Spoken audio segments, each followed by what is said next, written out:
Hey, what's up, everybody? It is Friday, January 24th. It's everybody's favorite day of the week.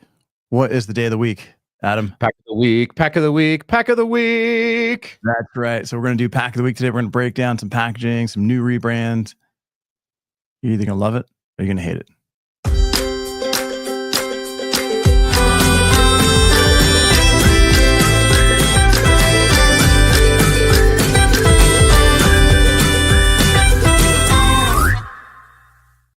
Hey, it's what happened? What on? It's like a mirror. Look at that. What are you doing? What? It's like a mirror. You always get to wear wigs. Look at this. Why?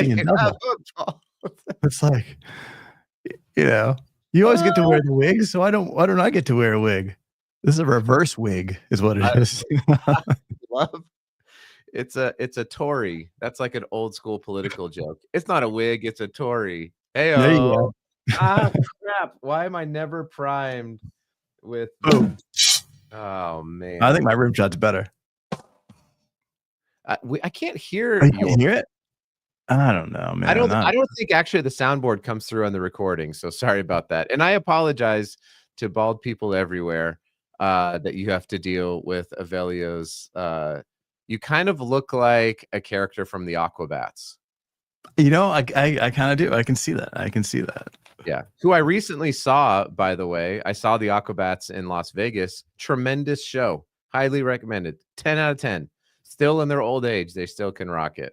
There's a bunch of new guys in playing with them. But yeah, they're still really let us know what you think. What's going on? I don't know. I do not. We do need Charlie back. I don't understand. Hang on. Oh, wait, maybe. I wonder why mine. I don't know why mine don't come through. It's quite strange. Nothing? No. Can you hear mine? Charlie! I know. We got to get Charlie in here. Something's screwy. We'll figure out why we don't have any sound effects. Evelio, we are 2.5 minutes in, and we haven't we're still goofing around. We haven't even begun to discuss pack of the week. All right, so pack of the week, we're going to talk about Malk. Almond Malk. Have you seen the skit? Have you seen the skit where a guy says Malk and then they fight each other because he won't say milk? Sometimes I think about that. It's a pretty funny one. I'll try to find it and drop in the comments. Sounds hilarious. It's so funny. How funny is it? Evelio, you are into design. Mm-hmm. I've been told. Yes. You do a lot of structural design, and you also have opinions. So I saw this from I think he's the COO, Ryan Rouse, and I are connected.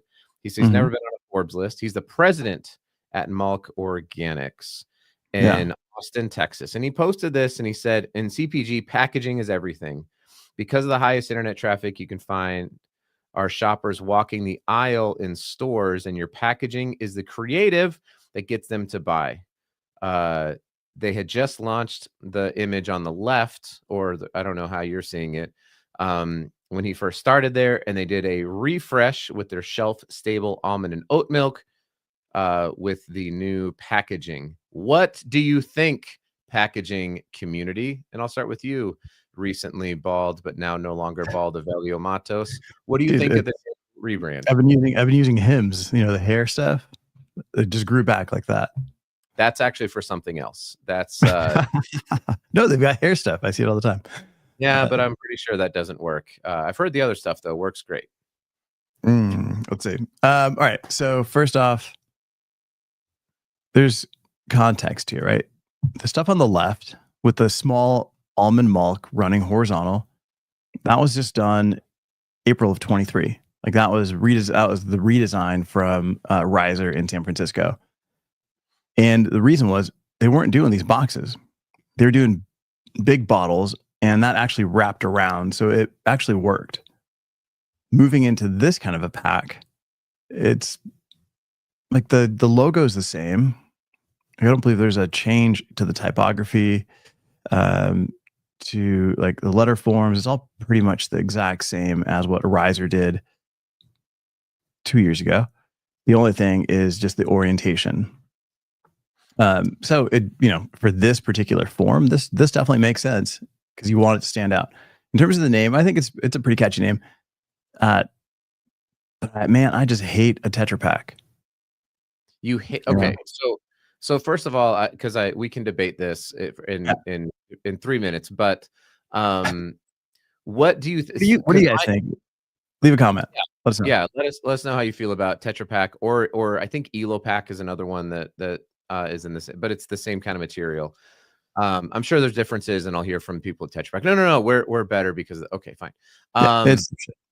What do you think about highlighting the product name? Like, you're kind of betting more on your brand than you are either the efficacies of the product or whatever it is. So to me, I thought that was the interesting move.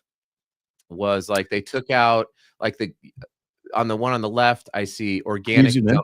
Like I read top to bottom. And so I see like organic and gum free. Those are the first two things I see. The one on the right, I see Malk. And I'm like, had I not known what it was on LinkedIn, I wouldn't be quite sure. So Chris, are you able to zoom in? Maybe.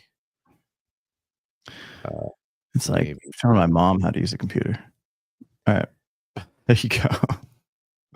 Is that zoomed in more? All right, Chris says you can see more of the product facts like gluten-free, etc. on the front page. Yeah, I mean, in terms of the rebrand, rebrand filled a lot of the dead space in the original. I like the call outs on the new one. Yep, I agree. You see Malk, you're like, what is Malk? It tells you it's almond. So obviously it's almond milk, right? So from a branding perspective for us, Gen Z, Gen Alpha. Stop with it. We go brand first because we know what's going on. We're on all the hip TikToks and social, so we know what's going on. We don't need to be sold all the extra stuff. Like we want to know, we want to buy brand. We want to buy looks. There's every brand coming out now has some counterintuitive name. I saw some chips that were called Pretty Ugly Chips. I saw some, another product called Stupid Good.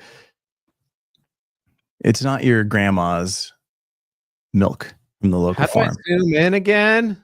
So that's it's not for those people. Boomer, right? Yeah, that's apparently me. Let's talk about the shelf stability here, though, because I know you just said that you hate it. Yeah. I'm not going to sit here and tell you like I love it or it's great because I think that there are clearly issues and problems with it. The biggest thing though that I would say about a Tetra Pak is two things. One, it ships in stores flat versus a bottle which ships a ton of air, and I think that is a really big deal when you're talking about high volume stuff.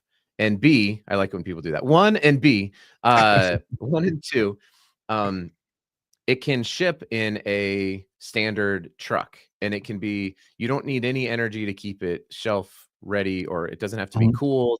It can be cooled, and that's because of the packaging that allows it to be filled, and I don't know if it's called pasteurized or whatever it is, but it has a lot of benefits from a sustainability perspective for a liquid that can't happen in something else in a different package that I'm aware of. I don't think you can just put this into glass on the shelf.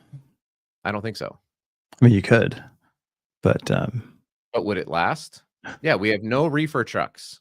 Sorry, Cory. Cory's on his way to be on assignment in Paris. Evelio will join him, but Evelio doesn't fly commercial anymore because he's a Gen Zer. True. He's gonna be living his best life now. So John, if we bring back wax dipped paperboard cartons for milk or Malk, can you keep these on? You can't keep those on the shelf though. I don't think so. I don't think so either. I remember as a kid, you'd get those, and you were lucky if you got a frozen one, right? Because they were, it was like chocolate milk day. But that was back in that was back in 2010. back when you were in elementary school. That's true. in 2015. Yeah, it's That's why I think, and I wish more Mhm. people would actually talk about that instead of like, this can be The fact that you recycled. can't, yeah, the fact that these are Because on the planet Earth forever. Yeah, well, they're that's not the on the. They're that not. they're on Earth for infinity. No. That's the challenge, though, is that for every brand, sustainability means something different, right? For some, it's about what happens to the material afterwards. For some, it's what happens before it turns into packaging, right? It's, can you reduce footprint by reducing the amount of trucks?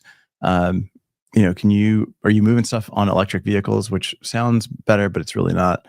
And then, is the stuff recyclable, right? And if it's recyclable, it probably doesn't have as many benefits beforehand. And if it has more benefits beforehand, it probably doesn't have more benefits after. And every brand's a little bit different. Yeah.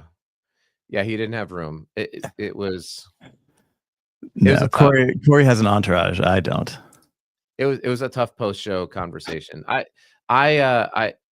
man, this is a tough one to me. I mean, my friend Dustin Smith, who posts some great content, had a post recently about recycling and just how hard it is with curbside. And so I think if you're a brand like Malk and you can't control recycling, you really can't. So technically this could be recycled through the Carton Council. Somebody could go and recycle it. And if somebody dumps this in their curbside bin, it's going to end up contaminating or it's going to go to the landfill. And that's what's going to happen with a lot of this stuff. So I'm not going to, I know we're kind of limited to 10 minutes, but that's a great segue to Miami is considering eliminating recycling.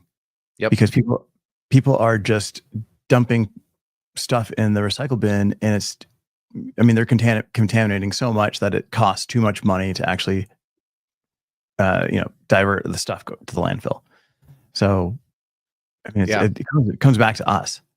It's called Project Will Smith because they're in favor of global warming, so they want to have everyone come to Miami where the heat is on all night on the streets till the break of dawn. That's what they're trying to do. Is welcome sometime. Miami. Always, yeah. Always, yeah. We should talk about that next week, though. That's a really interesting story about Miami. Absolutely. And if you're in Paris, let me know. We'll catch up. If you're in the UK, let me know. We'll catch up. I'll be there next week. I think that's it. Is that it? Are we done? Are we out of here? Any questions? Let us know. We'll keep checking. And last thing here is John Gregory saying that the wax paper would have to be refrigerated, which means we would need reefer trucks. Wah, wah.